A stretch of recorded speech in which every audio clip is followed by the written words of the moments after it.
Vous êtes-vous déjà senti invisible, jugé sur votre travail, vos vêtements, vos mains? Et si la personne qui vous méprisait n'avait aucune idée de qui vous étiez vraiment? L'histoire de ce soir parle d'un moment dont nous avons tous rêvé.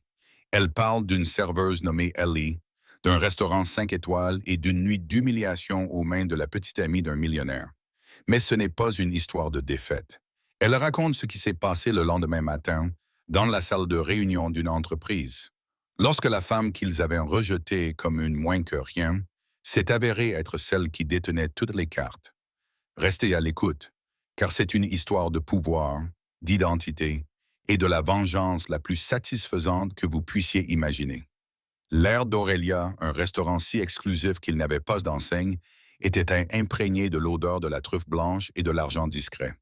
C'était un endroit où les conversations étaient des murmures, les rires des tintements étouffés, et où le cliquetis des couverts en argent Christopher contre la porcelaine Bernardo était la principale bande sonore de la soirée. Pour R. Vance, connu ici uniquement sous le nom d'Ellie, c'était un monde qu'elle observait de l'autre côté d'une corde de velours. Depuis 6 mois, Ellie attachait ses cheveux en un chignon sévère, enfilait un uniforme noir impeccable et échangeait sa vie contre l'anonymat du service. Pour les clients, elle n'était qu'une paire de mains, une voix polie, une présence fugace qui leur resservait leur San Pellegrino ou débarrassait les restes d'un foie gras poêlé à 300 $. Aucun d'entre eux ne savait que le simple médaillon en argent glissé sous le col de son uniforme était un bijou Van Cleef & Apples, le dernier cadeau de ses parents. Aucun d'entre eux ne pouvait imaginer que son modeste appartement en centre-ville n'était qu'une façade soigneusement construite, une location qu'elle conservait, tandis que sa véritable résidence, un immense penthouse surplombant Central Park, restait vide, entretenu par un personnel discret. Ses parents, Robert et Catherine Vance, avaient été des titans du monde technologique. Ils n'étaient pas seulement des programmeurs. Ils étaient des pionniers qui avaient construit l'architecture fondamentale de la sécurité moderne des données. Leur entreprise, Vance Cybernetics, avait été l'œuvre de leur vie avant d'être rachetée dans le cadre d'une transaction spectaculaire par Sterling Innovations il y a 10 ans. Cette transaction les avait rendus légendaires et avait laissé à leur fille unique une fortune si vaste qu'elle en était presque abstraite. Mais après leur disparition dans un tragique accident de voile 2 ans auparavant, Ellie avait trouvé que le monde des réunions sur le fonds fiduciaire de gala et des conseillers financiers était une cage dorée. L'argent lui semblait être un mur entre elle et la réalité. Elle voulait comprendre le monde dans lequel ses parents s'étaient battus pour réussir. Non pas de haut en bas, mais de bas en haut. Elle voulait savoir comment étaient les gens lorsqu'ils n'essayaient pas d'impressionner Ara Vance et les A's. Elle est donc devenue Ellie, la serveuse, un fantôme dans sa propre ville, apprenant davantage des conversations chuchotées et des serviettes jetées qu'elle n'avait jamais appris dans un séminaire de commerce à Wharton. Ce soir-là, son objectif d'observation était la table 7, la plus convoitée de l'établissement. Julian Sterling, le beau et charismatique PDG de Sterling Innovations, y était assis. Il était le fils de l'homme qui avait racheté l'entreprise de ses parents et était désormais le gardien de leur héritage. Il était charmant, avec un sourire facile qui semblait sincère, mais Ellie voyait souvent une lueur de fatigue dans ses yeux, la lassitude d'un homme jouant un rôle. Et jouant le rôle principal à ses côtés se trouvait sa petite amie, Tiffany Davenport. Tiffany n'était pas née dans une famille riche. Elle avait épousé la richesse, avait divorcé et la recherchait désormais activement. Elle arborait son ambition comme le bracelet Cartier Love surdimensionné à son poignet, un peu trop serré, un peu trop voyant. Sa beauté était acérée, méticuleusement entretenue et maniée avec la précision d'une arme. Elle riait le plus fort, gesticulait le plus théâtralement et traitait le personnel avec un mépris désinvolte qui la trahissait comme profondément peu sûre d'elle. « Julian, mon chéri. » La voix de Tiffany transperça le calme bourdonnant du restaurant. « Tu ne m'écoutes même pas. Je te parlais du choix épouvantable de Beatrix pour le traiteur du gala des Hamptons. » Julian lui adressa un sourire apaisant. « Je t'écoute, les traiteurs Tiff. Compris. » Ses yeux, cependant, balayaient la pièce et une tension subtile se lisait sur son visage. Sterling Innovations était dans une situation précaire. Une rumeur de prise de contrôle hostile circulait et une réunion cruciale du conseil d'administration était prévue le lendemain matin. Le sort de l'entreprise et l'héritage des parents d'Ellie étaient en jeu. Ellie le savait parce que son conseiller financier, Arthur Kensington, un homme avisé et paternel, l'avait pratiquement supplié de sortir de l'ombre et de prendre place au conseil d'administration. La fiducie anonyme Heavy Capital, qu'elle contrôlait, détenait 15% des parts de l'entreprise, soit le vote décisif. C'est tout simplement pathétique. Tiffany continua à agiter la main d'un air dédaigneux. On dirait qu'ils ont embauché des gens dans un restaurant. Aucune finesse, aucune classe. Tout est dans les détails. Vous savez, la présentation est essentielle. Tout en parlant, elle tourna la tête et posa son regard sur Ellie, qui s'approchait prudemment avec une bouteille de Château Margaux 1988, un vin qui coûtait plus cher que son salaire mensuel de serveuse. Le regard de Tiffany balaya l'uniforme simple d'Ellie, ses chaussures pratiques, ses mains propres, mais non manucurées. Un petit sourire cruel se dessina sur ses lèvres. Elle avait trouvé le détail à critiquer. Ellie s'arrêta à la table. Monsieur Sterling, Mademoiselle Davenport, le château Margaux que vous avez demandé. Julian acquiesça. Merci, Ellie. Mais Tiffany se pencha en avant, baissant la voix pour murmurer d'un ton complice mais théâtralement fort. Honnêtement, Julian, regardez-la. Pensez-vous vraiment qu'elle s'y connaît en vin comme celui-ci? Elle pense probablement que le vintage est quelque chose que l'on trouve dans une boutique d'occasion. Ellie serra imperceptiblement la bouteille. Elle garda une expression neutre, un masque de déférence professionnelle qu'elle avait perfectionné au cours des 6 derniers mois. C'était le jeu, être invisible, ne rien être, observer. Mais ce soir, le jeu était sur le point de changer. L'humiliation commença lentement. Tiffany observait chacun des gestes d'Ellie avec l'attention prédatrice d'un faucon. Alors qu'Ellie s'apprêtait à décanter le vin, Tiffany la retint d'un geste de la main. « Montrez-moi vos mains », exigea-t-elle. La demande était si inattendue, si déconcertante, qu'Ellie resta figée pendant 1 seconde. Julian se tortilla inconfortablement sur sa chaise. « Tiff, qu'est-ce que tu fais? Je m'assure du contrôle qualité », répondit Tiffany, les yeux rivés sur Ellis. « Un établissement de ce calibre doit avoir des normes. On attend d'une présentation impeccable, de la nourriture au personnel. » Elle fit un geste impatient. « Tes mains, maintenant. » Réprimant d'une vague d'indignation, Ellie tendit lentement ses mains, paumes vers le bas. Elles étaient propres, ses ongles courts et pratiques. C'étaient les mains de quelqu'un qui travaillait. Il y avait une petite cicatrice effacée sur son poignet droit, souvenir d'une chute dans son enfance, une minuscule imperfection. Les yeux de Tiffany s'y posèrent immédiatement. Du vernis à ongles écaillés, passe encore, mais des cicatrices. Et regardez ces cuticules, elle ricana en se tournant vers Julian. C'est peu appétissant. Ce n'est tout simplement pas ce pourquoi on paye. Chaque mot était une fléchette soigneusement lancée. Ellie sentit les regards des tables voisines se tourner vers eux. Le bourdonnement sourd du restaurant s'éteindre, tandis qu'un silence gênant s'installait autour de la table 7. Elle sentit une bouffée de chaleur lui monter au cou, mais son visage resta calme, impassible. Elle avait déjà enduré des remarques condescendantes, mais là, c'était différent. C'était une dissection publique, une performance destinée à un seul spectateur, Julian. « Tiffany, ça suffit », dit Julian d'une voix basse et ferme, sans toutefois faire le moindre geste pour intervenir. Il était gêné, mais pas au point de faire une scène avec la femme à ses côtés. C'était un manque de caractère qu'Ellie nota avec un sentiment de déception froid et clair. Ellie retira lentement ses mains. « Je m'excuse si mon apparence ne vous satisfait pas. »« Madame, puis-je servir le vin? » Son sang-froid semblait exaspérer Tiffany plus que n'importe quelle explosion émotionnelle. « Oui, allez-y, » rétorqua Tiffany en se calant dans son siège avec un air d'ennui théâtral. « Essayez de ne pas en renverser. Je suis sûr que cela vaut plus que tout votre appartement. » Ellie prit la lourde bouteille. Ses mains étaient fermes. Ses mouvements étaient précis, exercés. Elle commença à verser le liquide rubis profond dans la carafe en cristal. Le riche arôme de cassis, de cèdre et de violette emplit l'air. Elle se concentrait sur sa tâche afin de bloquer la présence venimeuse à côté d'elle. C'est alors que Tiffany passa à l'action. Ce fut un mouvement petit, presque imperceptible. Une légère extension de sa jambe, un coup de son talon aiguille contre le pied de la petite table de service qu'Ellie utilisait. La table vacilla juste assez pour que le goulot de la bouteille bascule et qu'une éclaboussure de vin rouge inestimable jaillisse dans les airs, atterrissant directement sur la soie blanche immaculée du chemisier de Tiffany. Un cri collectif s'éleva des tables voisines. Tiffany bondit sur ses pieds, poussant un cri d'horreur fin. Espèce d'idiote maladroite. Regarde ce que tu as fait. C'est un Valentino sur mesure. Le chaos éclata.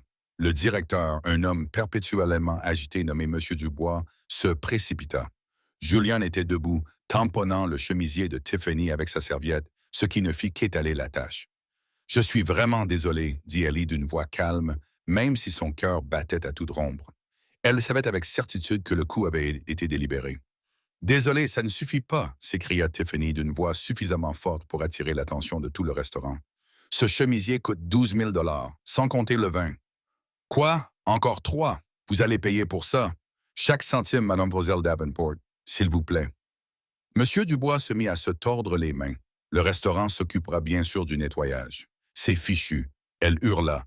Je ne veux pas que vous vous en occupiez. Je veux qu'elle paie. Je veux qu'elle apprenne que ses actes ont des conséquences. Je veux que vous la licenciiez immédiatement devant tout le monde.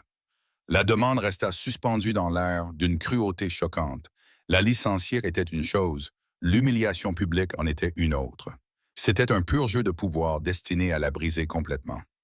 Ellie resta sur ses positions, levant enfin les yeux vers Tiffany. Le masque de la serveuse différente glissa pendant une fraction de seconde, laissant entrevoir la dureté qui se cachait derrière. « C'était un accident, dit-elle d'une voix calme mais claire. « Oh, j'en suis sûre, ricana Tiffany. Tout comme c'était un accident que tu sois né dans une vie où tu dois servir des gens comme moi. Certaines personnes sont simplement destinées à la médiocrité. » Julian intervint finalement, posant une main sur le bras de Tiffany. « Tiff s'est complètement déplacé. Partons. » Il sortit sa carte à Mex noire. « Monsieur Dubois a ajouté le coût du chemisier et du vin à ma note. On s'en va. Ellie, je m'excuse pour tout ça. » Ses excuses étaient faibles, masquées par son empressement à quitter les lieux. Il regarda Ellie avec une lueur de pitié, comme un roi offrant une pièce à un mendiant. À sa manière, c'était aussi insultant que la tirade de Tiffany. Tiffany se laissa emmener, mais pas avant d'avoir lancé une dernière pique. Elle se pencha vers Ellie et lui murmura d'une voix venimeuse. « Ne crois pas que c'est fini. Je ferai en sorte que tu ne travailles plus jamais dans un restaurant décent dans cette ville. Les gens comme toi ont besoin qu'on leur montre leur place. » Alors qu'il disparaissait par la porte, le restaurant reprit lentement son rythme habituel, mais la tâche de cette rencontre persistait. Monsieur Dubois lança à Ellie un regard compatissant mais nerveux. « Va te reposer à l'arrière, Ellie. Calme-toi. » Ellie acquiesça machinalement. Elle se dirigea vers la cuisine, le dos droit et la tête haute. Elle ne leur laissa pas voir le tremblement de ses mains. Elle ne leur laissa pas voir le feu qui venait de s'allumer dans ses yeux. Tiffany Davenport voulait lui apprendre sa place dans le monde. Oh, elle allait le faire. À partir de 9 heures le lendemain matin, l'entrée du personnel d'Aurélia donnait sur une ruelle crasseuse qui sentait le champagne éventé et l'ail frit. Ellie s'appuya contre le mur de briques froides, la cacophonie de la ville offrant un contraste bienvenu avec le silence étouffant du restaurant. Elle finit par laisser tomber le masque. Une seule larme furieuse coula sur sa joue, et elle l'essuya d'un geste brusque de la main. Ce n'était pas le vin renversé ou la menace qui pesait sur son emploi qui la blessait. C'était le mépris brut et dévoilé, la conviction de Tiffany que la valeur d'une personne était inscrite dans l'étiquette de son chemisier. Et pire encore, c'était la complicité passive de Julian. Il était à la tête d'une entreprise fondée sur le génie de ses parents, une entreprise dont la philosophie était censée être axée sur l'innovation et l'intégrité. Pourtant, il était resté là à regarder une personne se faire démolir pour le plaisir. Elle prit une profonde inspiration, la colère se transformant en une résolution froide et dure. Son expérience de 6 mois était terminée. Elle avait vu ce qu'elle avait besoin de voir. Le monde vu d'en bas était travailleur, résilient et souvent invisible. Le monde vu d'en haut était complaisant, privilégié et aveugle. Et l'entreprise qui reliait les deux, Sterling Innovations, était dirigée par un homme qui n'était même pas capable de tenir tête à sa petite amie dans un restaurant. Son téléphone vibra. C'était Arthur Kensington. Elle répondit, la voix encore tendue. « Ara, j'ai vu que tu étais de service ce soir. Tu vas bien? » La voix d'Arthur était chaleureuse, empreinte de l'inquiétude d'un homme qui la connaissait depuis qu'elle avait des nattes. Il avait été le meilleur ami de son père et était désormais le farouche gardien de son patrimoine. J'ai connu des nuits meilleures, Arthur, répondit-elle en sortant de la ruelle et en élant un taxi. Elle donna au chauffeur l'adresse de son modeste appartement, par habitude. Que s'est-il passé? Elle lui raconta toute cette sordide affaire, les commentaires sur ses mains, le coup de pied délibéré, la tirade de Tiffany, la faiblesse de Julian. Elle ne omit aucun détail. Arthur resta silencieux pendant un long moment. Quand il prit la parole, sa voix était glaciale. Cette femme est un piranha en robe Gucci et Julian Sterling. Je suis profondément déçu. Robert le serait aussi. Il est resté là, immobile, dit Ellie, le souvenir encore frais. Il a laissé faire. L'inaction est une forme d'action, ma chère, dit Arthur d'un ton sinistre, ce qui m'amène à mon prochain point. Je sais que tu es fatigué, mais j'ai besoin de te voir. Pas à l'appartement, au penthouse. Nous avons la réunion du conseil d'administration à 9 heures. Les loups rôdent autour de Sterling Innovations et ton hibernation est officiellement terminée. 1 heure plus tard, Arons sortit de l'ascenseur privé et entra directement dans sa véritable maison. Le penthouse témoignait du bon goût de ses parents, moderne et minimaliste, avec des baies vitrées, offrant une vue imprenable sur les toits de Manhattan. L'impersonnalité de l'espace la dérangeait autrefois. Ce soir, elle la considérait comme une armure. Arthur l'attendait dans le bureau, un verre de Macallan 25 à la main et une pile de dossiers sur la table en marbre poli. Il était impeccablement vêtu d'un costume Savile Rose, ses cheveux argentés soigneusement peignés. Il avait tout à fait l'air de l'avocat puissant qu'il était. « Bienvenue à la maison, Ara », dit-il doucement. « Ou plutôt, bon retour. » Elle s'enfonça dans un fauteuil en cuir, la fatigue de la nuit la frappant d'un seul coup. Elle voulait me faire licencier pour ma maladresse. « Demain, » dit Arthur en faisant glisser un dossier sur la table. « Tu vas leur montrer ce qu'est le vrai pouvoir. Il ne s'agit pas de se venger d'une mégère insignifiante, Elara. C'est plus important que ça. Nos informations provenant de Goldman Sachs confirment que Harrison Shaw, de Cybercorp, est en train de manœuvrer. Il achète des actions par l'intermédiaire de sociétés écrans. Et nous soupçonnons qu'il a une taupe au sein du conseil d'administration de Sterling. Il prévoit de lancer une OP hostile, de démanteler le département R&D, la fierté et la joie de ton père, et de vendre la société par morceaux. Ellie ouvrit le dossier.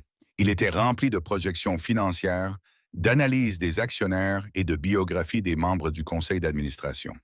Son esprit, vif et analytique, un trait hérité directement de ses parents, commença à traiter les informations. La serveuse disparut, complètement remplacée par la femme d'affaires avisée qu'elle avait été élevée pour devenir. « Shaw est un vautour depuis des années », murmura-t-elle en parcourant un rapport sur ses récentes acquisitions. « Et le conseil d'administration est faible. Leur vieille fortune se préoccupe principalement des dividendes trimestriels. Ils céderont dès qu'il exercera une réelle pression. » « Exactement, » dit Arthur, sauf qu'il n'a pas pris en compte un élément. EV Capital. Lui et Julian Sterling pensent qu'il s'agit simplement d'un investisseur institutionnel anonyme. Ils ne se doutent pas qu'il est contrôlé par une seule personne. Ils ne se doutent pas que cette personne est les fils de l'homme dont ils vivent tous grâce à son génie. Ta participation de 15%, combinée aux 8% détenus par les fidèles à la mémoire de ton père, nous donne un bloc de vote de 23%. C'est suffisant pour bloquer le rachat et dicter l'avenir de l'entreprise. Ellie leva les yeux des dossiers et croisa le regard d'Arthur. Il ne restait plus aucune trace de la serveuse timide. Ils ont protégé mon identité. Personne au conseil d'administration ne sait qui est Yves. Personne, Arthur confirma. Vos parents ont mis en place une fiducie avec des niveaux de confidentialité impénétrables. Aux yeux du monde, Arons n'est qu'une recluse vivant de son héritage. Personne ne soupçonne que vous avez un intérêt ou un contrôle dans l'entreprise. Elle se leva et se dirigea vers la fenêtre, regardant la ville scintillante en contrebas. Là-bas, Julian Sterling était probablement en train d'apaiser Tiffany, lui promettant de lui acheter un nouveau chemisier Valentino. Ils voyaient le monde en termes si mesquins, possession, statut, petite vexation. Ils n'avaient aucune idée de ce qui les attendait. « Très bien, Arthur, » dit-elle d'une voix empreinte d'une autorité nouvelle. « Préparez mes vêtements. Je veux le tailleur bleu marine Tom Ford et organiser un appel avec le chef de mon équipe de procuration.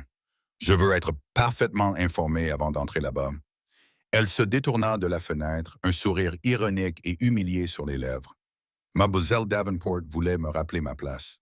Demain, je vais apprendre à Julian Sterling où est le sien. C'est le PDG. Il est censé être un leader. Et la première responsabilité d'un leader est de protéger ses employés et son entreprise. Ce soir, il a échoué sur ces deux plans. Julian Sterling desserra sa cravate tandis que sa Rolls-Royce Phantom glissait dans les rues silencieuses de Manhattan avant l'aube. La dispute avec Tiffany avait été explosive.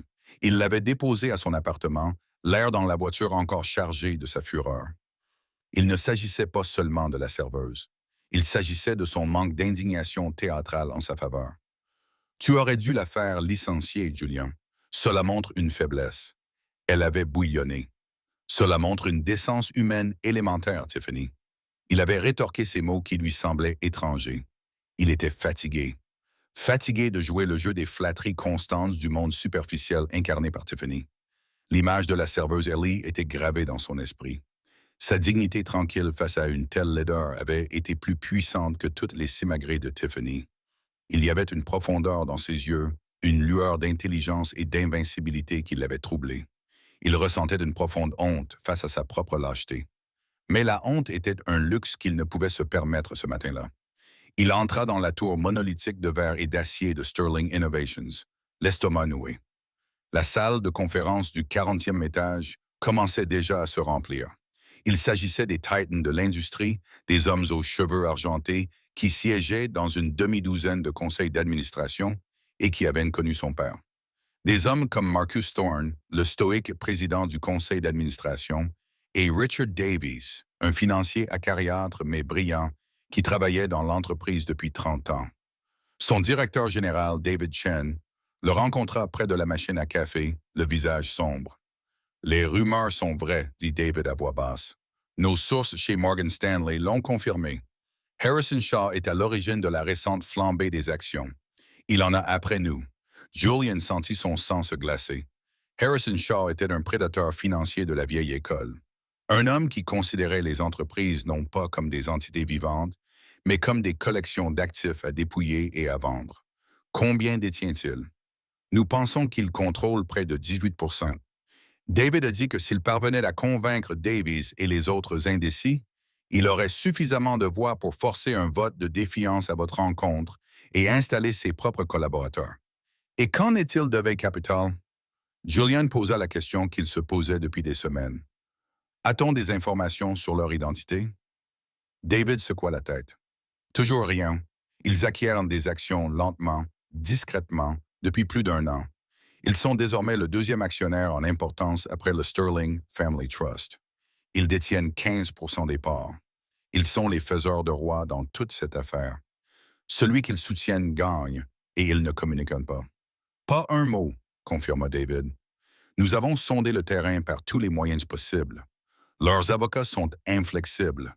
Tout ce que nous savons, c'est que le trust est géré par Arthur Kensington. Ce nom lui disait quelque chose. Kensington, l'avocat de la famille Vance. Exactement, répondit David. Nous pensions qu'il s'agissait simplement d'une décision de diversification du portefeuille de la succession Vance. Nous n'aurions jamais imaginé qu'il jouerait un rôle actif. Julian passa la main dans ses cheveux. Héritage Vance. C'était le fondement de la division la plus rentable de l'entreprise. Les brevets de sécurité déposés par Robert Vance étaient encore en avance sur leur temps. Il ressentit un pincement de culpabilité. Il avait pris cet héritage et s'était concentré sur les technologies grand public tape à l'œil, négligeant la R&D fondamentale que Robert Vance avait défendue. Il était plus intéressé par les résultats trimestriels et la perception du marché que par l'innovation à long terme. Harrison Shaw le savait. Il voyait une entreprise mûre pour être rachetée. Les membres du conseil d'administration commencèrent à prendre place autour de l'immense table en acajou. Marcus Thorne ouvrit la séance d'une voix grave. Les politesses d'usage furent rapidement expédiées et la tension dans la pièce devint palpable. Alors que Marcus s'apprêtait à présenter le premier point à l'ordre du jour, les portes de la salle du conseil s'ouvrirent brusquement. Tout le monde se retourna. Julian s'attendait à voir un jeune associé avec des documents de dernière minute. Au lieu de cela, il vit Arthur Kensington, aussi calme et imposant que jamais. Mais c'est la personne qui l'accompagnait qui coupa le souffle à Julian. Elle portait un tailleur Tom Ford bleu marine parfaitement ajusté. Ses cheveux tombaient en boucles lisses et sombres sur ses épaules. Son visage était le même, mais pourtant complètement différent. L'anxiété fatiguée et différente de la serveuse avait disparu, remplacée par une aura de calme et de confiance inébranlable. Elle ne portait pas de chaussures de travail pratiques, mais une paire d'escarpins Manolo Blahnik qui claquaient avec une autorité tranquille sur le sol en marbre. C'était Ellie, la serveuse d'Aurelia. Une vague de confusion parcourut la salle. Les membres du conseil échangèrent des regards perplexes. Julian ne pouvait que fixer son esprit, luttant pour concilier les deux images. C'était impossible. Ce devait être une coïncidence, une sœur, une sosie. Tiffany, qui avait insisté pour être présente afin d'apporter un soutien moral et de s'assurer que Julian ne faiblisse pas, laissa échapper un petit rire incrédule depuis son siège contre le mur. « Mon Dieu, Julian !» murmura-t-elle assez fort pour que plusieurs personnes l'entendent. « Il laisse entrer n'importe qui ici, n'est-ce pas? Le personnel de restauration fait-il une présentation? » Les yeux d'Ellie, froids et calculateurs, balayèrent la pièce et se posèrent sur Julian. Il n'y avait aucune colère dans son regard, aucune trace de vengeance. Il y avait quelque chose de bien plus déconcertant, une évaluation. Elle le regardait comme s'il était un poste dans un bilan. Marcus Thorne, le président, retrouva enfin sa voix. « Arthur, j'espère qu'il y a une bonne raison à cette interruption. Il s'agit d'une réunion à huis clos. » Arthur Kensington sourit, un sourire fin et satisfait. Il posa une main sur l'épaule d'Ellie. « Messieurs, je vous prie de m'excuser pour mon retard, dit-il, sa voix remplissant la salle soudainement silencieuse. Permettez-moi de vous présenter officiellement mon associé.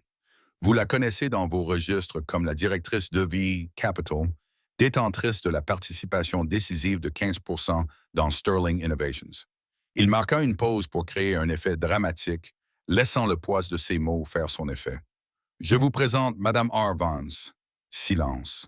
Un silence profond et assourdissant s'abattit sur la salle de réunion. Seul le doux ronronnement du système de climatisation venait le rompre. La douzaine d'hommes puissants assis autour de la table se regardaient, le visage empreint d'incrédulité, de confusion et d'une compréhension naissante. Julian Sterling avait l'impression que le sol s'était dérobé sous ses pieds. R. Vance, la Arara Vance. Les pièces du puzzle s'emboîtèrent à une vitesse vertigineuse. La fiducie anonyme, Eve Capital, Arthur Kensington, la dignité tranquille au restaurant. Ce n'était pas une serveuse qui l'avait courtisée. C'était la file brillante et recluse de l'homme dont le génie avait construit la pierre angulaire de son empire. Il avait pris de haut son deuxième actionnaire le plus important. De l'autre côté de la pièce, le visage de Tiffany Davenport était passé d'un amusement suffisant à un masque de choc pâle et horrifié. Sa bouche s'ouvrait et se fermait silencieusement comme un poisson hors de l'eau. La femme qu'elle avait traitée d'idiote maladroite. La femme dont elle avait insulté la main. La femme qu'elle avait menacée de mettre sur liste noire dans le secteur des services était une personne d'une immense richesse et d'un immense pouvoir. La blouse Valentino, le château Margaux, tout cela n'était que des futilités. La petite monnaie de la femme qu'elle avait tenté d'humilier. Le regard d'Ara balaya les visages stupéfaits, calmes et mesurés. Elle dégageait une autorité qui n'avait rien à voir avec son costume ou son nom, mais tout à voir avec la certitude tranquille de sa position. Elle et Arthur prirent 2 sièges vides à la table qui avaient été réservés pour les représentants de V Capital. Marcus Thorne, le président, fut le premier à se remettre. Il s'éclaircit la gorge, le visage légèrement rouge. « Madame Vance, c'est un honneur inattendu. Nous ne savions pas que vous vous intéressiez activement aux affaires de la société. »« Mon intérêt a toujours été actif, Monsieur Thorne, » répondit Elora, d'une voix douce et dépourvue du moindre tremblement. Il était resté silencieux jusqu'à présent. J'ai pensé que c'était le bon moment pour changer cela. Son regard se posa sur Julian. Les événements récents suggèrent que la direction de cette société pourrait bénéficier d'une approche plus pratique de la part de ses principaux actionnaires. Cette pique subtile fit mouche. Julian la ressentit comme un coup physique. Elle ne parlait pas seulement des affaires, elle parlait du restaurant. Richard Davies, le bourru d'Ancier, la regarda en plissant les yeux depuis l'autre bout de la table. « Vous êtes la fille de Robert Vance. Incroyable. Tu ressembles à ta mère. » Une pointe de chaleur apparut dans sa voix. Ton père était un grand homme, un véritable visionnaire. Merci, Monsieur Davis, dit Ara en lui offrant un petit sourire sincère. J'ai l'intention d'honorer sa vision. La porte de la salle de réunion s'ouvrit à nouveau et un homme que Julian reconnut avec un sursaut d'effroi entra. Harrison Shaw. Il était flanqué de sa propre équipe juridique, le visage figé dans un sourire prédateur. Il avait clairement été invité par l'un des membres du conseil d'administration qui l'avait influencé. Est-ce que je dérange? Demanda Shaw, les yeux pétillants d'amusement. Ou est-ce que j'arrive juste à temps pour le feu d'artifice? Marcus Thorne se leva, le visage durci. Bien sûr, vous ne faites pas partie de ce conseil. Vous n'êtes pas le bienvenu ici.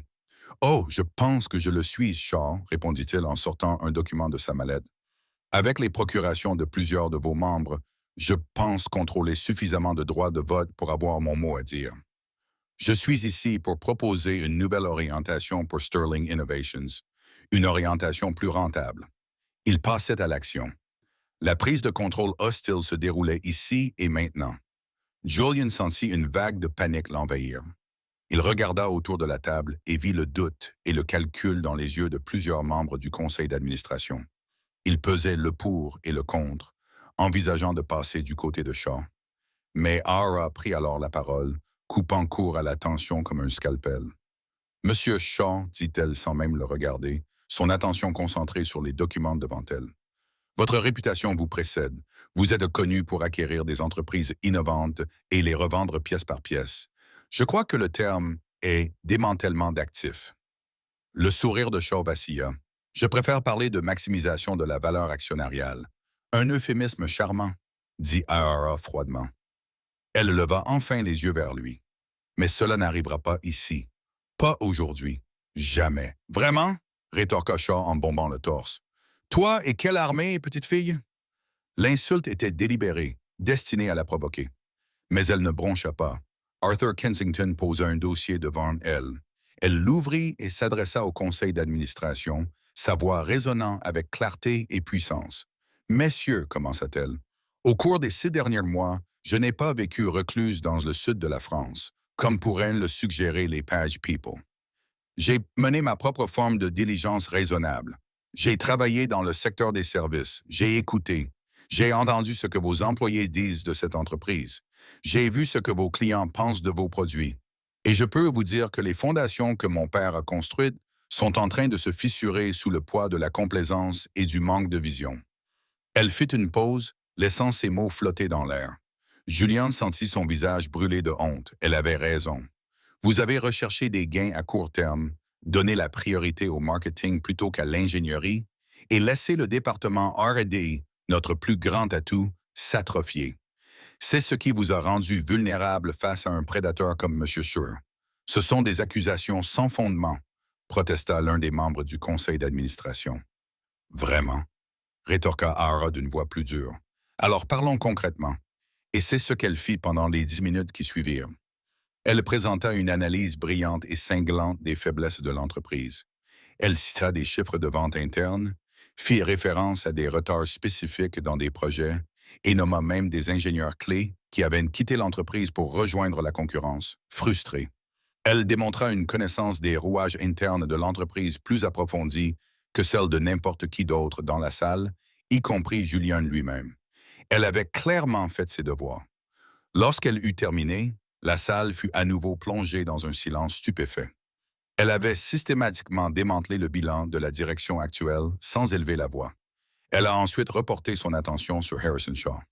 Donc, non, Monsieur Shaw, je n'ai pas d'armée. J'ai quelque chose de mieux. Je détiens 15% des parts de cette entreprise. Monsieur Davies, je sais que vous en contrôlez 5% et que vous étiez un ami cher de mon père. Le Sterling Family Trust en détient 20%. Et je sais qu'il y a au moins 2 autres membres dans cette salle qui sont fidèles à la mémoire de mon père. Ensemble, cela représente un bloc de vote que vous ne pouvez pas surmonter. Elle regarda Julian droit dans les yeux. C'est pourquoi je ne suis pas ici pour assister à un débat. Je suis ici pour faire une motion. Je propose un vote immédiat de défiance envers l'orientation stratégique actuelle de l'entreprise. Et j'en propose une nouvelle, un plan quinquennal axé sur le réinvestissement de 25% des bénéfices dans la R&D de base, avec effet immédiat. C'était un coup de force d'une audace à couper le souffle. Elle ne se contentait pas de bloquer le rachat. Elle prenait le contrôle de tout l'avenir de l'entreprise. Harrison Shaw se tenait là, le visage sombre comme un nuage d'orage. Il était devenu s'attendant à affronter un PDG affaibli et un conseil d'administration divisé. Il ne s'attendait pas à faire face au fantôme de Robert Vance, ressuscité sous la forme de sa fille extrêmement intelligente et parfaitement préparée. La bataille pour Sterling Innovations était terminée avant même d'avoir commencé. Mais pour Julian Sterling et Tiffany Davenport, le règlement de compte personnel venait de commencer. La motion flottait dans l'air, telle une déclaration de guerre contre le statu quo. Harrison Shaw, réalisant qu'il avait été complètement déjoué, rassembla ses papiers avec un snarl. Ce n'est pas fini, Vance. Il cracha ses mots avant de sortir en trombe de la pièce, suivi de son équipe juridique qui le suivait comme des hyènes vaincues. La menace extérieure ayant disparu, l'atmosphère dans la pièce changea. Elle devint un tribunal interne et fut présidée par le juge en chef. Un réinvestissement de 25% est agressif, mademoiselle Vance, dit Marcus Thorne avec prudence. Cela aura un impact considérable sur nos dividendes trimestriels. Cette entreprise n'est pas devenue un leader mondial en se concentrant sur les dividendes trimestriels, Monsieur Thorne, répliqua Elora. Elle l'est devenue en innovant. Nous allons revenir à ce modèle. Mon père disait, construisez quelque chose avec 10 ans d'avance sur son temps et vous serez maître du présent.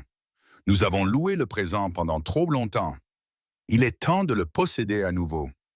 Ces paroles faisaient directement écho à la philosophie de son père et trouvèrent un écho auprès des membres plus âgés du conseil d'administration. Richard Davis frappa du poing sur la table. Cette fille a raison. Robert m'a dit ça 100 fois. Nous nous sommes adoucis en suivant les tendances du marché au lieu de les créer. Je soutiens la motion. Le vote n'était qu'une formalité. La motion fut adoptée à une écrasante majorité, laissant Julian et quelques-uns de ses alliés du côté des perdants. En l'espace de 30 minutes, R. Vance était passé de serveuse à leader idéologique incontesté de l'entreprise. Julian était assis sur sa chaise, humilié et étrangement soulagé. Il avait dirigé l'entreprise à bout de souffle, essayant de satisfaire un conseil d'administration qui exigeait des résultats impossibles à court terme. La vision d'Ar était une bouée de sauvetage, un retour au principe qu'il savait au fond de lui être juste. Il avait été un gestionnaire. Elle était une leader. Son regard se posa sur le coin où Tiffany était assise. Son visage était le reflet d'une terreur pure et sans mélange. Elle semblait petite et insignifiante, un accessoire clinquant dans une pièce où s'exerçait le véritable pouvoir. Elle avait tenté de ruiner la vie d'une femme à cause d'une tache de vin, et cette femme tenait désormais entre ses mains le destin de toute la carrière de son petit ami. Alors que les membres du conseil d'administration entamaient une discussion animée sur le nouveau plan, Ara redoubla d'attention. Elle n'avait pas fini. Il y a encore une chose à régler, annonça-t-elle d'une voix basse, attirant à nouveau l'attention de tous. La tentative de rachat de Mershaw était agressive, mais elle était également bien informée. Il savait exactement quelles divisions étaient sous-performantes et quels membres du conseil d'administration étaient indécis. Ces renseignements étaient trop précis. Une énergie nerveuse envahit la pièce. Elle suggérait qu'il y avait une fuite, un traître.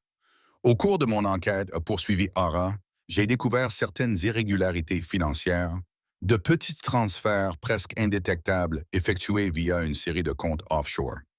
Il a fallu faire appel à certains des meilleurs experts comptables judiciaires d'une société engagée par ma famille, Goldman Sachs, pour les retracer. Ils provenaient d'une société écran appartenant à Harrison Shaw. Elle a glissé un nouveau dossier au centre de la table et ils aboutissaient sur un compte appartenant à une personne présente dans cette pièce. Toutes les personnes présentes à la table se sont raidies, les yeux balayant la pièce, l'atmosphère empoisonnée par la suspicion. Au cours de l'année écoulée, a déclaré Ara, son regard passant lentement d'un visage à l'autre. Quelqu'un à cette table a fourni à Harrison Shaw des données internes sensibles sur les calendriers des projets, les faiblesses financières, les dossiers du personnel, en échange de millions de dollars et d'une place promise à la tête de la nouvelle société. Elle a laissé l'accusation faire son effet. L'esprit de Julian s'est emballé. Qui cela pouvait-il être? Son regard s'arrêta finalement sur un homme qui travaillait dans l'entreprise depuis 20 ans. Un homme en qui Julian avait une confiance aveugle, un homme qui avait porté le cercueil lors des funérailles de son propre père. N'est-ce pas, Monsieur Davies? Toute la salle retint son souffle. Richard Davies, l'ami loyal et bourru de son père, l'homme qui venait d'appuyer sa motion avec enthousiasme. Cela semblait impossible.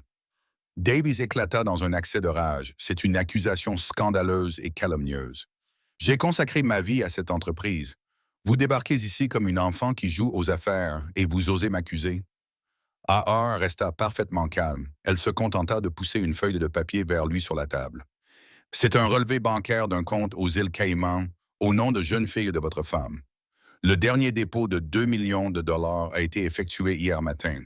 Le compte source appartient à une société holding enregistrée au nom du gendre de Harrison Shaw. Richard Davies pâlit. Il fixa le papier comme s'il s'agissait d'un serpent venimeux. Sa défense tapageuse s'effondra dans un silence sifflant et vaincu. Il s'était fait manipuler.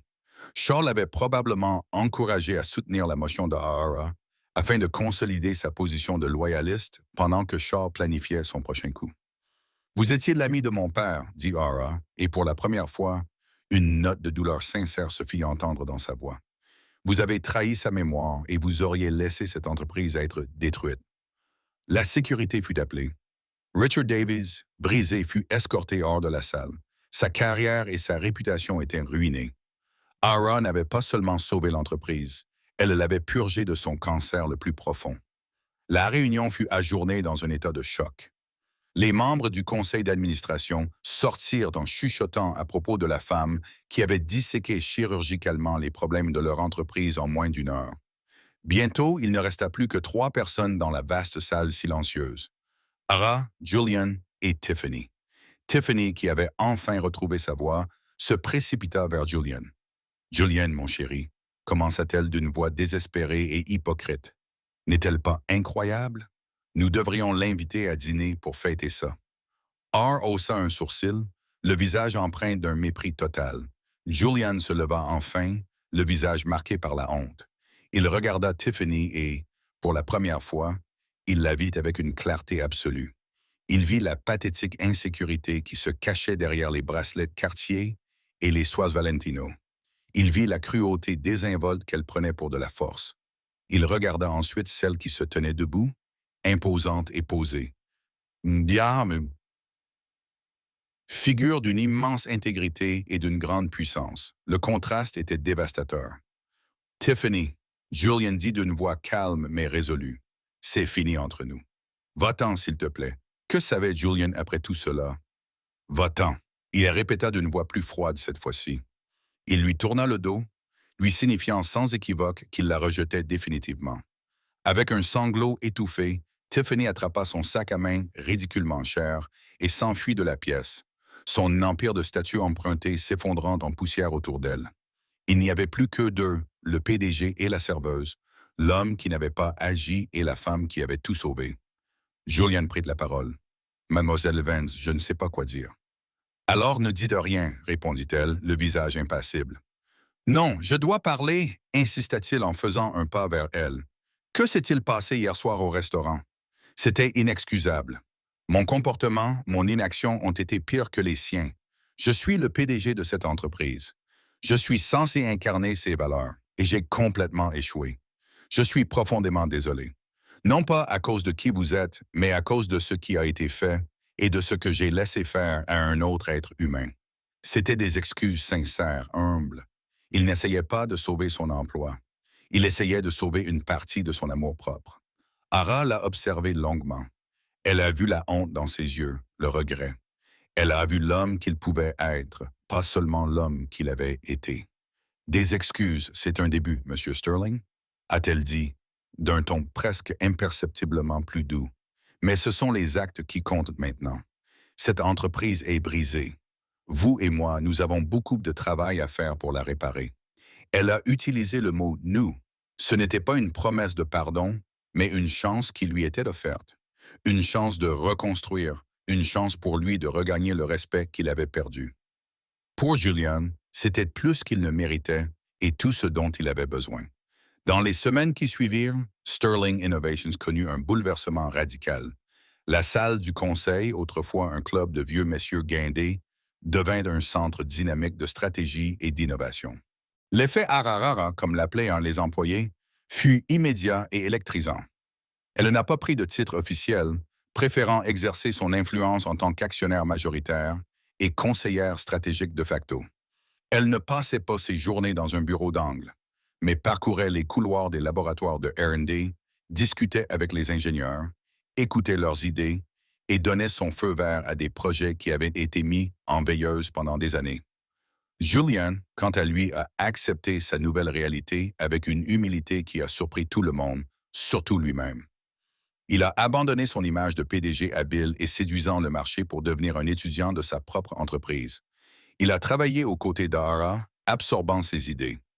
Impressionné par sa compréhension innée des fondements technologiques posés par son père, il a compris que sa vision ne consistait pas seulement à honorer le passé.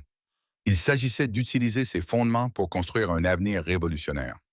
Leur relation était strictement professionnelle, mais chargée d'une tension tacite. Le souvenir de la nuit à Aurelia était une présence constante et invisible. C'était une source de honte persistante pour Julian, mais aussi sa motivation. Il était déterminé à lui prouver, ainsi qu'à lui-même, qu'il était plus que l'homme faible qui était resté les bras croisés sans rien faire. Il a commencé par faire amende honorable. Il s'est rendu personnellement à Aurelia, non pas en tant que client, mais pour parler à M. Dubois. Il lui présenta ses excuses sincères pour la scène et laissa un pourboire à 5 chiffres à distribuer à l'ensemble du personnel qui avait travaillé cette nuit-là, accompagné d'une note manuscrite remerciant chacun pour son professionnalisme. C'était un petit geste, mais c'était un début. Un soir, alors qu'ils étaient les deux dernières à rester au bureau pour examiner les plans d'une nouvelle initiative en matière de sécurité des données, Ara aborda enfin le sujet. Tu sais, dit-elle en levant les yeux d'un schéma complexe. Pendant les 3 premiers mois où j'ai travaillé dans ce restaurant, j'ai apprécié l'anonymat. J'avais l'impression de voir le monde tel qu'il est vraiment. Julian interrompit ce qu'il était en train de faire et lui accorda toute son attention. Et les 3 derniers mois, les 3 derniers, admit-elle avec un sourire ironique. Je me sentais juste fatigué et j'avais mal aux pieds. Mais j'ai appris quelque chose d'essentiel. J'ai appris que les personnes qui nettoient les sols, servent les plats et répondent au téléphone ont souvent une vision plus claire de l'âme d'une organisation que les personnes qui siègent dans la salle du conseil. Elles voient la vérité. La vérité, c'est que j'ai échoué à un test de personnalité élémentaire ce soir-là, dit Juliane doucement. Oui, c'est vrai. Elle acquiesça, le regard franc mais pas méchant. Mais depuis, tu t'es efforcé chaque jour de réussir un test beaucoup plus difficile, celui de reconstruire le caractère d'une entreprise. Cette simple phrase était l'absolution que Julien ne savait même pas qu'il recherchait. C'était une reconnaissance de ses efforts, un signe que le respect et peut-être même la confiance se forgeaient dans le creuset de leur travail commun. Leur partenariat transforma Sterling Innovations. La culture d'entreprise est passée de la peur et de la stagnation à l'enthousiasme et à la motivation. Les meilleurs talents qui avaient fui vers la concurrence ont commencé à revenir. Ils ont lancé une nouvelle gamme de produits de sécurité basés sur les brevets fondamentaux de Robert Vance, qui a immédiatement bouleversé le marché et fait vaciller CyberCorp. 6 mois après la réunion fatidique du conseil d'administration, Julian se trouvait sur le toit terrasse de la Sterling Tower, contemplant la silhouette de la ville. Je viens de sortir d'une réunion avec le conseil d'administration, dit-il en se tenant à ses côtés. Ils ont officiellement approuvé l'augmentation du budget de R&D pour les 5 prochaines années. Ton plan est validé. Notre plan, le corrigea-t-elle gentiment. Notre plan, acquiesça-t-il avec un sourire. Ara, je voulais te demander, maintenant que les choses sont stabilisées, vas-tu prendre du recul et retourner à ta vie tranquille? Ara regarda l'étendue infinie de lumière, la ville dont elle se sentait désormais partie intégrante, d'une manière qu'elle n'avait jamais connue auparavant. Son expérience avait consisté à rechercher la réalité, et d'une manière étrange et inattendue, elle l'avait trouvée ici, au cœur du monde des affaires qu'elle avait autrefois cherché à fuir. Elle avait accepté son héritage non pas comme un fardeau, mais comme une responsabilité et un outil de changement. Non, dit-elle en se tournant vers lui. Je ne pense pas, je pense que ma place est ici. Elle le regarda, les yeux clairs et brillants. De plus, quelqu'un doit s'assurer que le PDG ne se repose pas sur ses lauriers. Un rire sincère échappa aux lèvres de Julien. C'était le premier son vraiment joyeux qu'elle lui avait entendu émettre. Le rapport de force entre eux avait été réinitialisé. Il ne reposait plus sur la richesse ou les titres, mais sur le respect mutuel et une vision commune. Ils étaient désormais des partenaires égaux, unis dans la construction d'un nouvel héritage. Non seulement à partir des cendres de l'ancien, mais aussi à partir des dures leçons apprises des deux côtés de la corde de velours. Et voilà comment une seule nuit d'arrogance a conduit à une prise de contrôle totale de l'entreprise. Non pas par la force, mais par une compétence discrète et indéniable. Irons a prouvé que la valeur d'une personne ne se définit pas par son uniforme ou son titre, mais par son caractère et son intelligence. Julian et Tiffany ont appris à leurs dépens que les personnes que vous rejetez dans votre ascension professionnelle pourraient bien être celles qui vous attendent dans la salle du conseil d'administration au sommet. Cette histoire nous rappelle avec force qu'il ne faut jamais sous-estimer qui que ce soit. Le véritable pouvoir ne consiste pas à humilier les autres. Il s'agit d'avoir la force et la grâce de les élever et la sagesse de savoir à qui vous avez affaire. Si cette histoire de justice karmique et de douce vengeance vous a touché, n'hésitez pas à cliquer sur le bouton «J'aime» pour nous le faire savoir. Partagez-la avec quelqu'un qui a besoin de se rappeler son propre pouvoir intérieur. Et n'oubliez pas de vous abonner et d'activer les notifications pour ne pas manquer notre prochaine histoire. Nous aimerions connaître votre avis dans les commentaires ci-dessous. Avez-vous déjà vécu un moment similaire?